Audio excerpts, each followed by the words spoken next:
That's why it's a good way. It's really the main way that songwriters and producers make money because it continues to earn revenue over a period of time. I like to say musical real estate. If you guys ever heard somebody use that term, it's definitely true. If you've never heard the term, like, don't forget about that. Like, whenever you think about music publishing, it's like if you buy a house and you get property, and whether or not you choose to live on that property or live in a house, like, somebody builds another house on top of that, or a commercial space, people are continuing to actually rent from you, and you're going to make money off of that property for like years and years and years and years.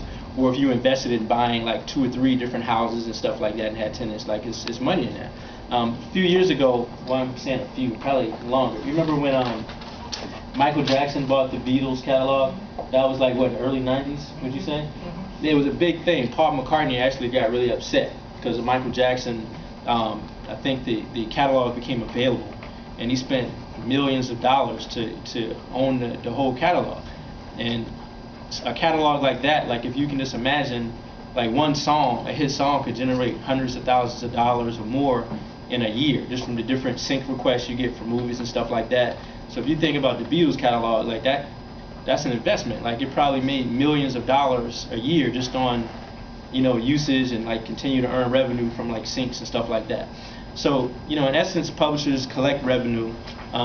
If you wrote, say anybody in this class is a songwriter, and one of your friends is, let's say, a producer, and you co-write the song, and obviously from your class you remember, like, that's pretty much just 100% pie. So whoever wrote all the lyrics and the melody gets 50% of that song. Whoever did all the music, let's say it was done equally though, like one person just did all the music and somebody else did all the lyrics, you both co-own that song 50-50. So needless to say that if the song gets recorded or placed on an artist, let's say somebody like a music publisher or manager takes that song and they shop it, and they're going to look and say, well, who's working on material right now? Beyonce is working on an album. This song worked perfect for Beyonce. Let's say it gets on the album sells 12 million copies. So, exponentially, you figure out how much that publishing is worth from sales.